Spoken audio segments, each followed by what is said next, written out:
Hey guys, it's another week. Thank you for clicking on the video, and we're going to go right into this. There was a lot that was actually going on, a lot of background story this time. But anyway, this is American Horror Story Freak Show, and this is episode 3. Okay, so first off, let me start in where I actually forgot a piece last week. I actually had it in my notes, and then I went right past it, but one of my folks told me, hey, slow down and let me fill you in. Okay, what I forgot to say was Elsa has been playing mind games with the twins. Okay, so she's been working Dot and Bet against each other. And she spent a good bit of time doing that. And it was working because they're starting to have this internal feud with each other. You know, it's always kind of there. That little dark thing is always there with them too. But, you know, the main one is really into it. You know, Dot's into it. And she's just like, she's at the point she's kind of in love with Jimmy.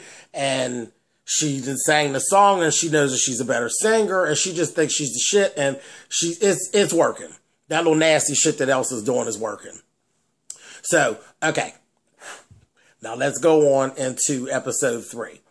Okay, we start off, because of all the murders and everything that has been going on in the town, they have actually put a curfew down.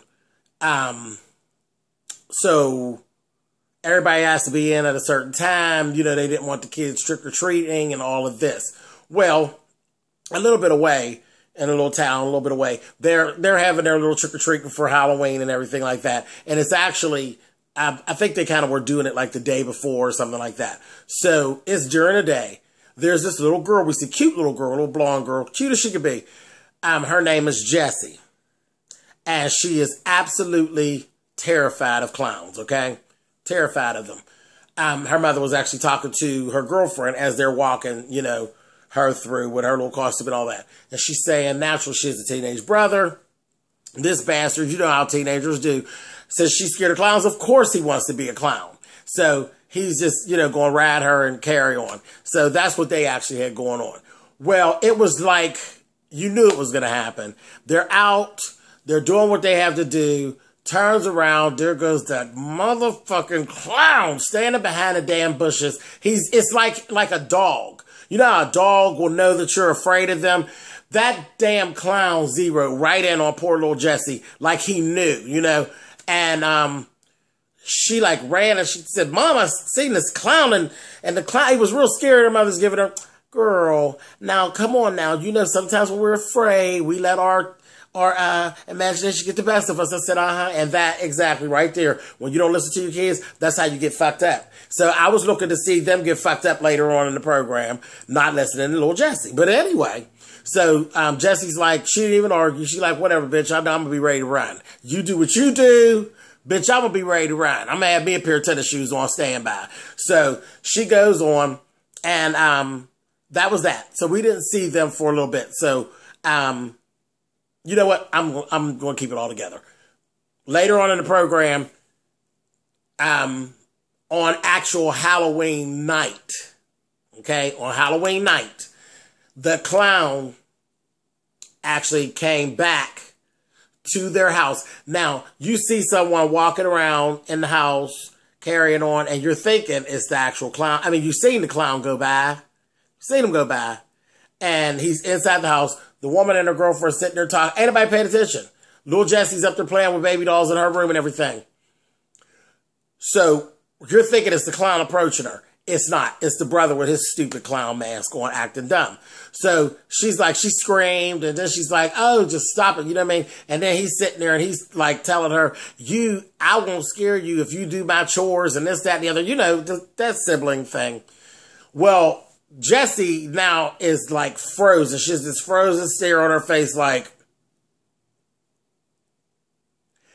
The brother's like, what is your problem? You're just a stupid baby. Guess who was standing behind that motherfucker? Little dirty ass clown. Now this is my thing. He dirty as a motherfucker. Can't you smell? And that's another thing, like with Jason. See, I'm going off topic here. With Jason Voorhees and Michael Myers and all of these, I don't know how those motherfuckers ever sneak up on anybody because they ain't had a bath in years. So when they roll up on you, you don't get that stench. I'm just saying. Maybe I'm going too deep. Anyway, back to our regularly programmed. Okay. Anyway, so the clown's standing there. Poor Jesse's about to die. Do you hear me? And you hear her scream real loud. And then the mother and the girlfriend go running up the steps. When they get there, Jesse's standing there. You know, she's sitting on the bed and she's like, the fuck with the shit? My God, okay. And the mother's like, what's going on? And she's like, something. And then she's asking, where's your brother? Where's your brother? You know, because he didn't come. You know, the way she screamed, everybody in the house should have ran. She's like, where's your brother? She's like, the clown took him.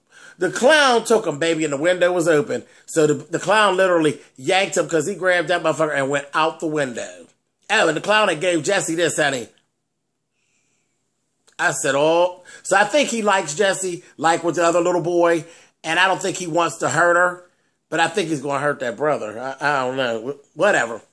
But he took his ass on out of there, and that was that. So we didn't see that. We didn't know whether he killed the brother or what went on.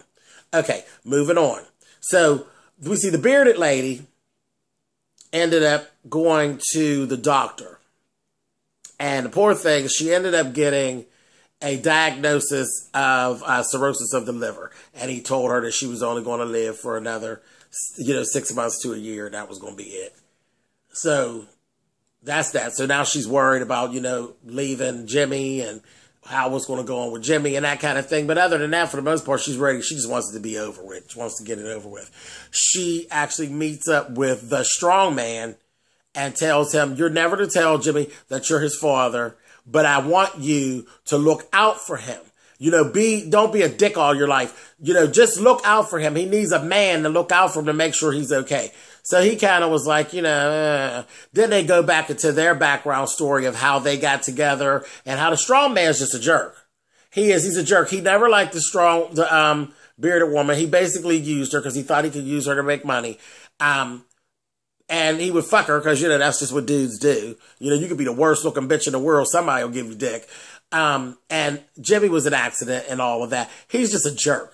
He's a jerk. And then we saw him get into it with, cause that's how he ended up out there having a conversation with the bearded woman. Cause him and Angela Bassett, again, can't think of her damn name, but him and her got into it and she actually is not scared of him at all. When he snaps out, she just is so fucking unbothered.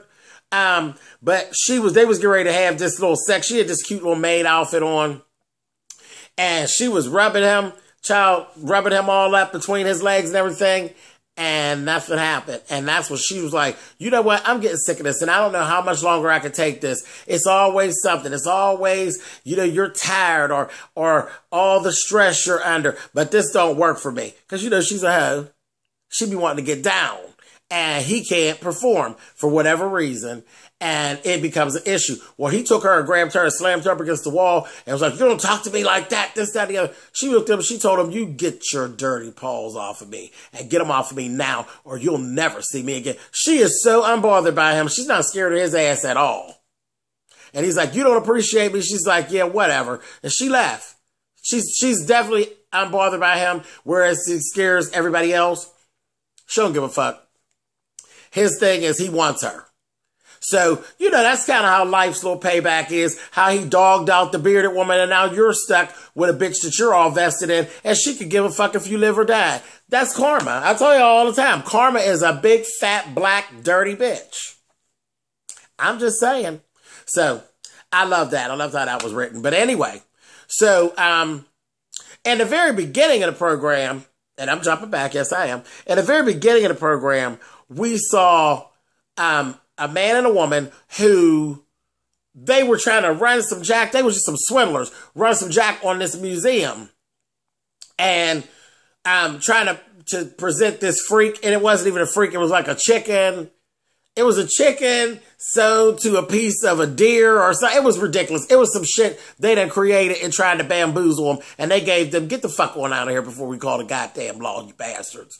So later on in the program, you see this car pulling up, and this woman comes out, and, you know, she's dressed real nice, everything like that. Jimmy sees her first. Jimmy's like, you know, what do you want? We're closed for business. We don't open on Halloween.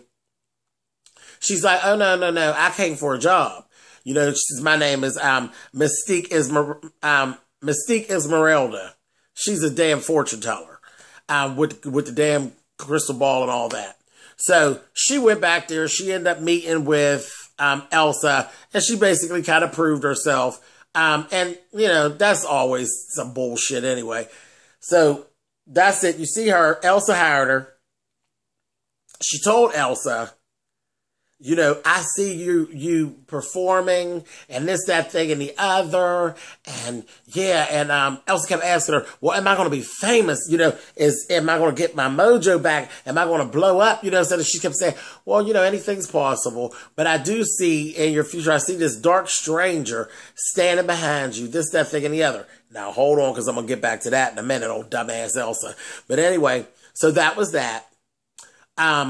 Then later, you see Jimmy took her down, had rode her into the town so she could use the telephone. She's using the telephone. She's calling the other guy. It's because at first I didn't even catch it that Esmeralda was the same woman, the swindler woman from the beginning, but I got it together. So she's calling the guy. He's back in the city, wherever they were coming from. And he's telling her, we're going to be rich, this, that, the other. Because basically what they want to do, they want to basically they want to kill one of the freaks and take them and present them to this museum and get money for selling them to this museum or whatever. So they're trying to work Jack and get in so they can get close to the freaks so they can get somebody. And she told him about the twins. So he's all down with that. Now, meanwhile, all along while he's on the phone with her, he's over there sampling in the dark arts, baby. He's just as gay as a $3 bill. He's dealing with this little guy, and the little guy, you know, is like this, that, and the other. He's dressed up like Thor. Yeah, Thor. And he's like, yeah, you know, there's one thing you don't have. And the guy's like, what, a hammer? I got the hammer. He's like, no, a sword. Now, Thor ain't had no motherfucking swords. Thor had a hammer, you dumb bastards. But anyway, I don't know who wrote that part. But anyway, he says, I got a sword. Come over here and pull my pants down. So obviously he's a freak too. As he pulled down, the guy was like, oh my God, what the fuck? So something wrong with his little ding-a-ling, honey. So it's probably, I guess it's maybe really, really enlarged or whatever, but they didn't show it.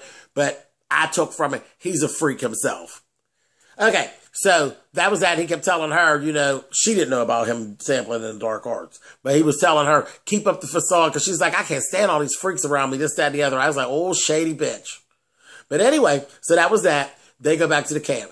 Okay, so let me go on and get into, now we're going to go ahead and get into some of the bulk of what was going on tonight.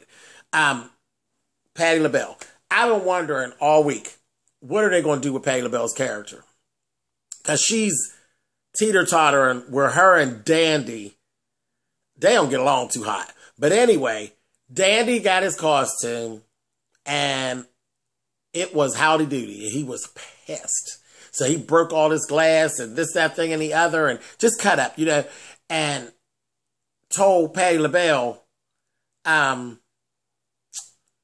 clean up this mess, maid. And she said, I don't work for you. I work for your mother and I ain't scared of you, boy. So the two of them that had a little run-in, I'm like, okay, I don't know where this is going, but I know one goddamn thing. Dandy better not kill Patti LaBelle or I'm going to be really, really pissed. I have to punch Dandy in his nose. But anyway, so he goes up in his room and he decides to make the kind of costume he wants. His mother's running in town trying to buy him another costume. This fool's up there making a clown costume. So I said, oh, here we go with him. So later on in the program, now it's actually Halloween day. He's up here. He done dressed himself up like a clown. He done went in the other room. Ain't nobody there but Patti LaBelle. Now, he done went and grabbed the knife. He gonna go run up on her, right? She turned around. She seen him stand there. She gonna say what? Boy, get out of my face. I mean, she just gives him the motherfucking blues. She pays him dust. Get out of my face. It ain't nobody scared of you. And I know that you killed all that little stuff back there. Tell me, did you really kill those girls? This, that, and the other. And she said, and he's like, shut up. You just shut your mouth up. And he gonna tell her, I hate you. I hate you. You just shut up. This, that, and the other. She said, yeah, you let me find out. I see something else dead. I'm telling your mother. And if she don't do that, I'm going to call the police. You know, this, that, and the other. And he's standing there and with the knife. He's going to say, you know what? She's going to say, oh, you're going to kill me? Well, go ahead and do it. You don't even have the heart to do it. I've been raising you since you was that high. Go on and kill me. Come on, do it. He wouldn't do it. He just punked out. He just didn't do it. He's just a punk. Rather sneak up on a motherfucker. But anyway, so Patty was like, boy, get out of my face. He's like, I hate you. I hate you. She said, and I hate you too, boy. A mess. So them two keep going at it. And Patty better leave Dandy alone because that motherfucker ain't rap tight. But anyway, so I laughed at that. I thought that was absolutely hilarious. Okay, so here we go. This is the nuts and bolts. The whole thing of this episode was there's no performance on Halloween. No freaks ever perform on Halloween. And there's this whole, it was supposed to be a myth, but it turns out that it really isn't a myth. Okay. The bearded woman told the story. She told the story of a man called Edward Mordrake. Okay? He was a freak. He was an aristocrat, actually, and he literally had this evil head on the back of his head. It was literally here, and his hair is around it. So he got this front face, which he was really a nice person, but the evil head is real ugly, and it's like the face is all squinched up, and it's short, but it's right there, smack dab in the middle of his head. Nobody else can hear it talk, but he can hear it talk, and it tells him all these evil things. And he tried to kill it. He tried to lay back in the tub and drowned it, but he couldn't kill it. So he did all that, and the more he went on, the crazier it got. The more the head talked crazy, it would start trying to kind of take over him. He actually ended up, people realized he's a freak. They put him into an asylum. He was in the asylum. The evil head, he wrote all kind of plays. He was totally intelligent. He wrote plays and poems and stories and all this stuff. But then eventually it got to be just too much. The head was telling him all these things.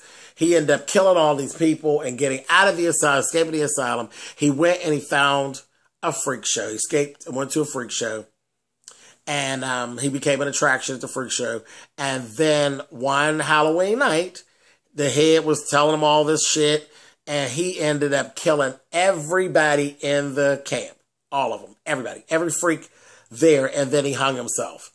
And when the cops actually found him, the head on the back was smiling. So that's the story of Edward Mordrake, okay?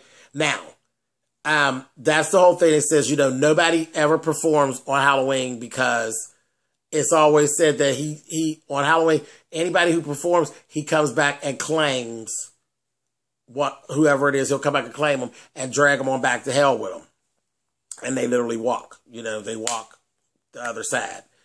So, all they're like, no, we ain't doing all that. So after that damn Elsa met up with Goofball with the goddamn crystal ball, she decides now she wants to perform. She's like, oh, that's all just a myth and this, that, and the other. You get your asses up there. Y'all start playing the piano and this, that, and the other. So now with her performing, she opened the whole camp up to whatever. We start seeing this green smog taking over that the bearded lady had actually told us. That's how we got all of the background story on the bearded lady, because they started telling a little bit of it when her and the straw man were talking, but she went into the whole thing because Edward Mordrake came to her and she was like, well, just take me, but I didn't do anything. I didn't break any rules. This or the other. He's like, that's okay, because the fact that Elsa did anything and she didn't even, it opened it up.